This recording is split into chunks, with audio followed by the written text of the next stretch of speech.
அந்த சேலத்தை கொடுத்து சேலத்தில் இருக்க ரங்கராஜன் குமார் மங்கலத்துல திருச்சியில போட்டியிட வச்சு ஏறக்குறைய 13,000 வாக்குகள் வித்தியாசத்துல வெற்றியை பெற்று வந்து எனக்கு ஏன் ஊரை கொடுக்கணும்னா அங்கே வாழப்பாடி ராமச்சந்திரன் காங்கிரஸ் பிறந்திருக்க மாட்டேன், தமிழிசை சவுந்தரராஜன் நீ பிறந்திருக்க மாட்டேன், குமரியானந்தன் மகன்னா நீ காங்கிரஸ்ல இருந்திருக்கணும்.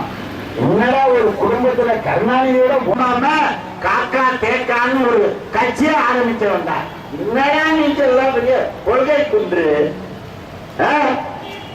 ஒரு தொண்டன் சொல்றேன். 1,49,900,000 முயற்சிக்க மாட்டோம், நீதி தவறிட்டாரு, அதனால கண்டனத்தை மட்டும் தெரிவிச்சுக்கிறோம். அண்ணன் சொன்ன மாதிரி அவர் என்ன சொல்றாரோ அதான் எங்களுக்கு வேற வாக்கு. தலைமை என்ன சொல்லுதோ அவர் சொல்லுவாரு, அவர் என்ன சொல்லுதோ அதை நாங்க கேட்கணும். கேட்க முடியாதுன்னா இந்த காலத்தை நம்பிக்கொண்டு இருக்கின்ற அப்பாவி தொண்டனடா அதிமுக தொண்டன்.